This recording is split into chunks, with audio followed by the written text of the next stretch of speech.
अस्सलाम वालेकुम। Welcome to my channel voice over by Amna Shah. I hope कि आप खुश होंगे। कहानी शुरू करने से पहले आपसे रिक्वेस्ट है कि अगर आपको मेरा कंटेंट पसंद आता है तो प्लीज़ मेरे चैनल को सब्सक्राइब करें और लाइक करें। आइए कहानी का आगाज़ करते हैं। इधर उधर की बातें शुरू करती और बातों ही बातों में इसको इकबाली बयान देने पर आमादा कर लिया। उसने बड़ी तफसील से अपना इकबाली बयान सुनाया। इस दौरान वो बार बार जज्बाती हो जाता था और मैं उसे संभालता था। इस दौरान मैं अपनी ज़रूरत के मुताबिक इससे सवालात भी पूछता रहा। उसका इतना लंबा बयान मैं ज़रा इख्तिसार से आपको बता देता हूँ। उसने अपने बयान के दौरान कहा था कि अल्लाह ऐसी बहन किसी को ना दे। रशीद और हमीद का बाप लोहारों का काम करता था और एक माहिर कारीगर था। उसने बचपन में ही दोनों लड़कों को अपने साथ काम में लगा लिया था। इनकी अकलौती बहन नूर बीबी उर्फ नूरा दोनों भाइयों के दरमियान पैदा हुई थी। रशीद सबसे बड़ा था, जिसके बाद नूरा थी और हमीद नूरा से 1 साल छोटा था। उसने ऐसा कद काट निकाला था कि नूरा से बड़ा लगता था। उनकी आमदनी अच्छी खासी थी, जिसकी वजह से घर में खुशहाली थी। नूरा बाप और दोनों भाइयों की लाडली थी और उसकी हर ख्वाहिश पूरी की जाती थी। जब इनका बाप मर गया तो इसके बाद भाइयों ने नूरा को इसकी कमी महसूस ना होने दी और उसके लाड उठाते रहे। वो इसे शहर से कपड़े और दूसरी अशिया लाकर देते थे। इस लाड प्यार के माहौल में नूरा जवान हुई थी। वो कुछ खुदसर और आज़ाद ख्याल हो गई थी। यही वजह थी कि वो अपनी हर बात मनवाने की आदी हो गई थी। पता नहीं किस तरह इसके ताल्लुकात हशमत से हो गए थे और दोनों चोरी छुपे मुलाकातें करने लगे। अगरचे ये चोरी छुपे की मुलाकातें थीं, मगर देहात में किसी का राज नहीं रहता। इसी तरह नूरा और हशमत के किस्से भी लोगों के कानों तक पहुंच गए और फिर दबी दबी सरगोशियां गूंजने लगीं। कई बार दोनों भाइयों ने नूरा को मारा पीटा था, मगर वो ढीठ हो चुकी थी। रशीद और हमीद को पता लगा था कि वो अक्सर रातों को जब सब सोए हुए होते हैं उठकर बाहर निकल जाती है, जहां एक खास जगह पर हशमत उसका इंतज़ार कर रहा होता है। भाइयों ने उसका घर से निकलना बंद कर दिया और उस पर सख्ती कर दी ताकि वो रात को बाहर ना निकल सके। वकुआ वाली रात अचानक हमीद की आंख खुली तो उसने देखा कि बहन अपनी चारपाई पर मौजूद नहीं थी। उसने फौरन उठकर बाहर वाला दरवाज़ा खोला। कुंडी खुली हुई थी और नूरा घर में कहीं भी नहीं थी। हमीद का खून खौलने लगा और उसने फौरन बड़े भाई को जगाकर सूरत हाल बताई। वो भी गुस्से में आ गया। दोनों ने फैसला किया कि आज इस किस्से को हमेशा के लिए ख़त्म कर देते हैं। वो दोनों गैरत के जोश में नूरा और हशमत के कत्ल का इरादा करके निकले थे। रशीद ने कुल्हाड़ी उठा ली और हमीद ने एक नोकदार सलाख ले ली। वो खेतों से होकर आगे निकले तो फलों के बाग के नज़दीक पहुंच गए। चांदनी रात में दरख्तों के बीच नूरा और हशमत साफ नजर आ रहे थे। गालिबन उन्होंने भी हमीद और रशीद को आते देख लिया था। दोनों भाइयों को आते देखकर हशमत खौफजदा होकर भाग निकला। रशीद ने हशमत को भागते देखा तो कुल्हाड़ी लेकर उसके पीछे भागा। हशमत खासा दूर निकल गया था। उम्मीद नहीं थी कि रशीद इसको पकड़ लेगा। इधर हमीद शिकार हाथ से जाता देखकर तिल मिलाकर बहन की तरफ बढ़ा। उसने आओ दिखाना ताओ सलाख फेंककर दोनों हाथों से उसकी गर्दन दबोच ली और पूरी कुव्वत से दबाने लगा। नूरा ने बहुत हाथ पैर मारे और अपनी गर्दन छुड़ाने की कोशिश की, लेकिन हमीद के सर पर खून सवार था और वो पागल हो चुका था।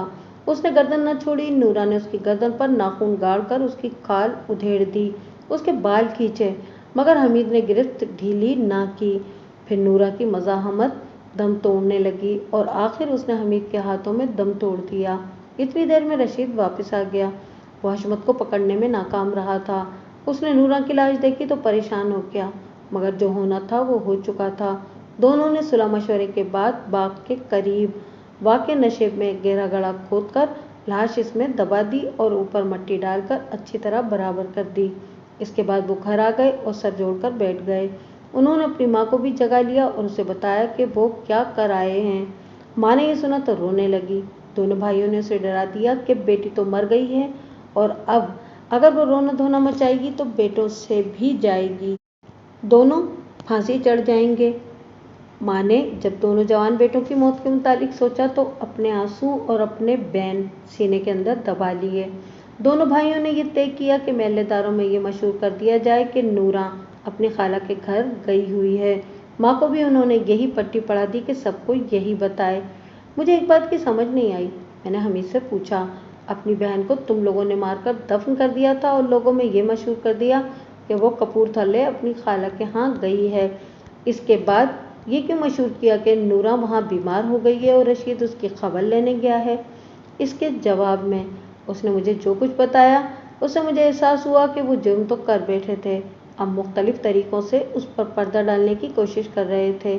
इन दोनों ने ये सोचा था कि पहले वो नूरा की शदीद बीमारी की अफवाह उड़ाएंगे और फिर रशीद इसकी खबरगिरी के बहाने कपूरथला जाएगा और 2-3 दिन बाद वहाँ रहकर इतला भिजवाएगा कि नूरा बीमारी की वजह से मर गई है और इसे कपूरथला में ही दफन कर दिया गया है। हमीद ने यह भी बताया कि जब हिंदू ASI इन्हें थाने ले जाने आया था तो इस वक्त रशीद भी हमीद के साथ ही था। उन्होंने ASI शंकर को रिश्वत देकर इस बात पर राजी कर लिया कि वो थाने जाकर ये कह दे कि रशीद कपूरथले गया हुआ है। मैंने इसका बयान लिखकर इसके दस्तखत करवा लिए। इसके बाद मैंने मजीद सबूत के लिए नूरा की मुट्ठी से मिलने वाले बालों और नाखूनों से मिलने वाले गोश्त के रेज़ों का तज्जिया कराना था कि ये बाल और नाखूनों में फंसा हुआ गोश्त हमीद के ही हैं। इन कामों से फारिग होने के बाद मैंने एक पुलिस पार्टी तश्कील दी और ASI की क़यादत में कपूरथला रशीद को गिरफ्तार करने के लिए भेज दिया। मैंने हमीद से वहाँ का एड्रेस ले लिया था। अगले रोज़ रशीद को भी गिरफ्तार करके थाने में लाया गया। मैंने इसका बयान भी ले लिया। पहले तो वो टाल मटोल करता रहा, मगर जब उसने हमीद का बयान देखा और मैंने उसे ये बताया कि नूरा के कत्ल का पोल खुल चुका है तो वो बयान देने पर आमादा हो गया। उसने भी हमीद के बयान की तस्दीक कर दी। मैंने अपने ASI को ट्रेनिंग देने के लिए ये मुकदमा उससे तैयार करवाया और सारी कार्रवाइयाँ उसके सुपुर्द कर दी। हमने ये मुकदमा तैयार करके अदालत में समाअत के लिए पेश कर दिया। मैंने मकतूल अब्बास के कत्ल की तफ्तीश शुरू की थी और बीच में नूरा के कत्ल का केस कूद पड़ा था। मैं लाइल्मी नादानिस्तगी में इस कत्ल का सुराग लगा बैठा था। अब एक बार फिर मैं वहीं खड़ा था जहां से चला था। अब्बास के कत्ल की तफ्तीश मेरे लिए एक चैलेंज बन गया था। मैं अपने आप को एक दुश्वार और पेचीदा तफ्तीश के लिए ज़हनी तौर पर तैयार करने लगा। मैंने ये चैलेंज कबूल कर लिया था। अब्बास के कातिल को पकड़ने का चैलेंज मैंने कबूल तो कर लिया था, लेकिन मेरे पास ऐसा कोई सुराग न था जिसकी मदद से मैं अपनी तफ्तीश को आगे बढ़ाता।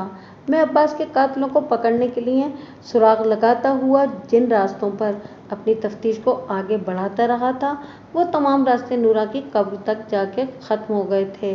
नादानिस्तगी में मैं एक और ही कत्ल का सुराग लगा बैठा था। नूरा के कत्ल का मुकदमा अभी अदालत में ज़ेर समाअत था। 2-3 पेशियां हो चुकी थीं। नूरा के भाइयों रशीद और हमीद ने एक बड़ा ही काबिल हिंदू वकील खड़ा किया था। उसका पूरा नाम मुझे भूल गया है, सिर्फ वर्मा याद रह गया है। वर्मा बड़ा मेहनती और काम के सिलसिले में ईमानदार वकील था। वो पूरी तैयारी करके अदालत में आता था और उसकी जिरह बड़ी सख्त होती थी। उसके बारे में मशहूर था कि वो अपने मुवक्किलों को बचाने या कम से कम सज़ा दिलाने के लिए कोई न कोई नुक्ता निकाल ही लिया करता था। मैंने ये केस अपने नालायक हिंदू ASI शंकर के सुपुर्द किया हुआ था। इससे पहले मैंने रशीद और हमीद से रिश्वत लेने के चक्कर में बड़ी सख्ती से सर्जिश की थी और कहा था कि अगर आइंदा इसकी रिश्वत खोरी या किसी किस्म की बददियानती की रिपोर्ट मिली तो इसके खिलाफ ऊपर तक रिपोर्ट भिजवाऊंगा। शंकर ने माफ़ी मांगी थी और वादा किया था कि वो आइंदा शिकायत का मौका नहीं देगा। मेरे कहने के मुताबिक शंकर पूरी तैयारी करके अदालत जाता था। वैसे भी मैंने बड़ा मजबूत केस तैयार किया था और कोई खाना खाली नहीं छोड़ा था। मैं इन दिनों सिर्फ अब्बास के कत्ल का सुराग लगाने के लिए अपना दिमाग खपा रहा था। मैं थाने में बैठा अब्बास के कत्ल की फाइल देख रहा था कि एक हेड कांस्टेबल ने आकर बताया कि एक नौजवान मुझसे मिलना चाहता है और वो अपना नाम हशमत बताता है। मुझे याद आ गया कि हशमत वही नौजवान है जिसका मकतूला नूरा के साथ माशका चल रहा था और वो कत्ल वाली रात रशीद और हमीद को देखकर भाग गया था। बाद में पता लगा था कि वो अपने दफ्तर के सरकारी काम से किसी दूसरे शहर गया हुआ है। मैंने इसको बुलवा लिया। थोड़ी ही देर बाद एक लंबा तड़ंगा सेहतमंद नौजवान अंदर आया और उसने झुककर मुझे सलाम किया। मैंने देखा कि वो एक खूबरू और मर्दाना वजाहत से भरपूर नौजवान था। वो वाकई इस काबिल था कि इसे चाहा जाए। फिर मुझे नूरा याद आ गई, जो महावरतन ही नहीं हकीकतन हशमत पर मर मिटी थी।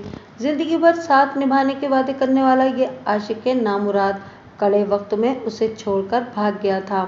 उसका सेहतमंद जिस्म और कद्दो कामत देखकर मैंने अंदाज़ा लगाया कि अगर ये भागने की बजाय नूरा के भाइयों के मुकाबले में खड़ा हो जाता तो अकेला ही दोनों पर भारी पड़ सकता था। मुझे अचानक इस पर गुस्सा आ गया। मैंने इससे पूछा कि वो कहाँ मर गया था।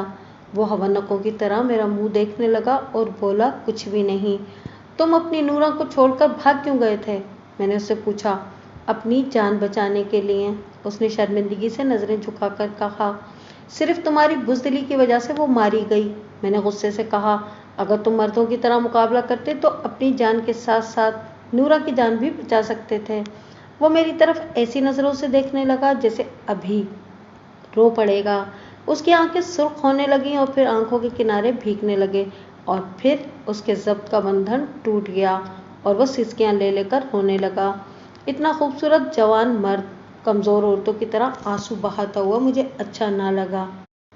मैं यूं उसे हैरत से देखने लगा जैसे वो दुनिया का 8वां अजूबा हो। मुझे वो नॉर्मल नहीं लग रहा था। मैं बहुत बुज़दिल इंसान हूँ, हशमत ने अपने आप पर काबू पाकर कहा। इतना सेहतमंद होने के बावजूद लड़ाई झगड़े का नाम सुनकर या किसी को लड़ते देखकर ही मेरी टांगें कांपने लगती हैं। अपनी इसी बुज़दिली की वजह से मैं नूरा को मौत के मुंह में छोड़कर भाग गया था। मैं नूरा के काबिल नहीं था, बल्कि मैं इस दुनिया में रहने के ही काबिल नहीं हूँ। इस ज़िंदगी से तो मौत अच्छी है। मैं समझ गया कि इसके साथ कोई नफ्सियाती मसला है। यही सोचकर महज अपनी दिलचस्पी की खातिर मैंने इसे कुरेदना शुरू किया तो उसने अपना आप पूरी तरह खोलकर मेरे सामने रख दिया। मेरी इसके साथ बड़ी तवील बातें हुई थीं। मैं मुख्तसरन आपको सुना देता हूँ। हशमत अभी 3-4 साल का था कि इसकी माँ मर गई। बाप ने दूसरी शादी कर ली। सौतेली माँ रवायती सौतेली माँओं जैसी निकली और उसने हशमत को वो प्यार और तवज्जो ना दी जिसकी उसे ज़रूरत थी। दूसरी तरफ उसका बाप नई नवेली बीवी के साथ मस्त और मगन हो गया। जब सौतेली माँ के अपने बच्चे हो गए तो उसने बात बेबात हशमत को मारना, पीटना और डांटना भटकाना शुरू कर दिया। बाप का रवैया भी बेगानों जैसा हो गया था। इन हालात में हशमत पला बड़ा था, नफ्सियाती मरीज बन गया था। उसके अंदर खुद एतमादी नाम की कोई चीज़ नहीं थी। वो हर वक्त डरा सहमा रहने लगा था। इन हालात में वो जवान हुआ था। वो जिस्मानी तौर पर बड़ा सेहतमंद और खूबसूरत जवान निकला था, लेकिन नफ्सियाती तौर पर बड़ी ही कमज़ोर शख्सियत रखता था। इसके मुतालिक सही राय तो कोई माहिर नफ्सियात ही दे सकता है। आप यूँ समझ लें कि वो शेर जैसे जिस्म में गीदड़ जैसा दिल रखता था। मैंने इसका तफसीली बयान लिखा और इसके दस्तखत करवा लिए। मैंने बड़ी मुश्किल से इसे गवाही के लिए तैयार किया।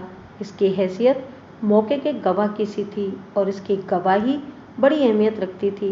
मैंने शंकर से कहा कि अगली पेशी पर वो हशमत को भी पेश कर दे। बहरहाल केस चलता रहा। केस मजबूत था, मगर हिंदू वकील वर्मा ने बड़ी महारत से इसका रुख मोड़कर फौरी इश्तियाल साबित कर दिया। अदालत ने जल्दी फैसला सुना दिया। हमीद ने अपनी बहन नूरा का गला दबाकर कत्ल किया था, इसलिए उसे 7 साल और बड़े भाई रशीद को आनत जुर्म और उस पर पर्दा डालने के जुर्म में 4 साल कैद की सज़ा दी गई। वर्मा के कहने पर उन्होंने इस सज़ा के खिलाफ अपील कर दी। इनकी अपील मंजूर हुई और सज़ा कम होकर बिल तरतीब 5 साल और 10 साल रह गई। जिस दिन अदालत से इस केस का फैसला हुआ, इससे अगले दिन हशमत मेरे पास थाने आ गया। वो बड़ा घबराया हुआ था। मैंने इससे पूछा कि खैरियत तो है? वो इतना घबराया हुआ क्यों है? आप तो कहते थे उनको फांसी होगी, उसने परेशानी से कहा। मगर वो दोनों तो जिंदा बच गए हैं। वो जब रिहा होकर आएंगे तो मुझे जिंदा नहीं छोड़ेंगे। मुझे याद आ गया कि मैंने इसे ये कहकर गवाही देने के लिए तैयार किया था कि इसकी गवाही से रशीद और हमीद को फांसी की सज़ा हो जाएगी और इस तरह वो इसे नूरा के कत्ल का इंतकाम ले सकता है। मैंने इसको अपने पास बिठाकर तसल्ली दी कि वो बिल्कुल ना घबराए। वो रिहा होकर आएंगे तो मैं इनको सख्ती से वार्निंग दूंगा और नेक चलने की ज़मानत ले लूँगा। मैं इसे खासी देर तक समझाता रहा, मगर मुझे लगता था कि मेरी कोई बात उसके पल्ले नहीं पड़ी। फिर वो मुँह ही मुँह में कुछ बड़बड़ाने लगा। मैंने गौर से सुना। मैं तुम्हारा मुजरिम हूँ नूरा, वो कह रहा था। मैं तुम्हारा इंतकाम भी नहीं ले सका और वो दोनों बच गए हैं। मैं क्या करूं? फिर वो कुछ सोचने लगा और यूं सर हिलाने लगा जैसे किसी मसले पर गौर कर रहा हो। फिर उसने फैसला कुन अंदाज में सर हिलाया और बुड़बुड़ाया, ये ठीक है, हाँ हाँ, सारे मसले का हल यही है। फिर वो बड़ी तेजी से उठा और बगैर कुछ कहे थाने से निकल गया। मैंने इसे रोकने की कोशिश भी की थी, लेकिन वो नहीं रुका। मुझे डर था कि इसका दिमाग न चल जाए। वो प्यार का भूखा था और जिंदगी में पहली बार उसे किसी ने प्यार दिया था, वो भी कत्ल हो गई। इसका हशमत के दिमाग पर बहुत बुरा असर पड़ा था। वो थाने के सहन में जाता हुआ नजर आ रहा था। मुझे क्या पता था कि मैं इसे आखिरी बार देख रहा हूँ। अगले दिन थाने में ये अलमनाक इतलाई कि रात हशमत ने छत के शहतीर में फंदा बांधकर खुदकुशी कर ली है। मैं खुद मौके पर गया। ये कड़ियों वाली छत थी जिसके दरमियान में एक बड़ा शहतीर लगा हुआ था। इसके साथ चारपाई की अजवाइन का फंदा पड़ा हुआ था और फंदे से हशमत की लाश लटक रही थी। इसकी गर्दन खिंचकर लंबी हो गई थी और आंखें हलकों से बाहर निकली हुई थी। मुझे इस नौजवान की हराम मौत का बड़ा अफसोस हुआ। असल में इसकी मौत के जिम्मेदार इसके बाप और सौतेली माँ थे, लेकिन मैं कुछ नहीं कर सकता था। मैंने ज़रूरी कार्रवाई करके लाश को पोस्टमार्टम के लिए भिजवा दिया। जब मेरा अमला हशमत की लाश लेकर जा रहा था तो मेरे दिमाग में इसके कहे हुए अल्फाज गूंज रहे थे कि इस जिंदगी से तो मौत अच्छी है। हशमत की अलमनाक मौत के साथ इश्क और मोहब्बत का ये खूनी ड्रामा खत्म हो गया। दूसरी तरफ अब्बास के कत्ल को 20-22 दिन गुजर गए थे। अब्बास का कत्ल मेरे लिए मुअम्मा बन गया था जो किसी तरह हल होने में नहीं आ रहा था। डीएसपी एक हिंदू था जिसका नाम जगदीश था। मैंने सुना था कि वो बड़ा मुतअस्सिब है और मुसलमानों से दुश्मनी रखता है। वो अब्बास के केस के मुतालिक पूछता रहता था कि कितनी पेशरफ्त हुई है। अब इतने दिन गुजर जाने के बाद उसने तो मेरी जान को आ जाना था। हर तरफ से मायूस होकर मैंने अल्लाह ताला से दुआ मांगी कि वो मेरी मदद करे और अपने नाम लेवा को एक बुत परस्त के सामने जलील व ख्वार होने से बचा ले। ये दुआ मांगकर मैं मुतमईन सा हो गया कि अल्लाह ज़रूर मेरी मदद करेगा। वो दिन भी यूं ही गुजर गया और कोई पेशरफ्त ना हुई। अगले दिन मैं थाने में बैठा हुआ था कि जब कस्बे का नंबरदार आ गया। उसके साथ एक जवां उम्र आदमी था। नंबरदार ने इस आदमी का तारुफ कराया तो मैं अपनी कुर्सी पर सीधा होकर बैठ गया। इसका नाम शकूर है, नंबरदार ने कहा, और ये मकतूल अब्बास का दोस्त है। यही इससे मिलने के लिए आया करता था। मैंने इसको बिठा लिया। वो कुछ परेशान सा नजर आ रहा था। मैंने नंबरदार को बाहर बैठने को कहा तो वो सलाम करके बाहर चला गया। मैंने शकूर के साथ 2-4 बातें वैसे ही की ताकि इसकी झिझक खत्म हो जाए। फिर मैंने इससे पूछा कि क्या इसे मालूम है कि इसका दोस्त अब्बास कत्ल हो गया है। इसके जवाब में इसने बताया कि इसे अभी नंबरदार से यह खबर मिली है। शकूर ने यह बता के मुझे हैरान कर दिया कि वो अब्बास का दोस्त नहीं है बल्कि अब्बास के दोस्त का मुलाजिम है और वो इसके हुक्म पर अब्बास की खैर खबर मालूम करने के लिए आता रहता है। तुम किसके मुलाजिम हो? मैंने शकूर से पूछा। मैं दराब साहब का मुलाजिम हूँ, शकूर ने बताया। इनकी शहर में बहुत बड़ी हवेली है। मैंने शकूर से अब्बास और दराब के मुतालिक बहुत से सवाल पूछे। उसने जो कुछ बताया उसका लुब्बे लुबाब ये था कि दराब खानदानी अमीर था और माँ बाप के मरने के बाद इनकी तमाम जायदाद का अकेला वारिस था। अब्बास दरमियाने से खानदान का था और वो दराब से उसकी दोस्ती इतनी पक्की थी कि वो एक दूसरे पर जान देते थे। कुछ अरसे पहले शहर में अब्बास का लड़ाई झगड़ा हो गया था जिसमें अब्बास के हाथों मुखालिफों का एक आदमी शदीद जख्मी हो गया था। वो लोग थाने नहीं गए थे और उन्होंने कहा था कि वो अब्बास को जिंदा नहीं छोड़ेंगे। दराब ने अब्बास को मशवरा दिया कि वो कुछ अरसे के लिए किसी जगह रूपोश हो जाए। जब मामला ठंडा हो जाएगा तो वो इसे इतला कर देगा। इस मशवरे के बाद अब्बास इस गांव में आके रहने लगा। मेरे इस सवाल के जवाब में कि इस लड़ाई झगड़े या दुश्मनी की वजह क्या थी, शकूर ने बताया कि इसे पूरी बात का इल्म नहीं है, लेकिन इतना ज़रूर पता है कि झगड़े का बायस कोई कामनी नामी लड़की है। उसने बताया कि कामनी अब्बास के पीछे घर से निकल आने को तैयार थी।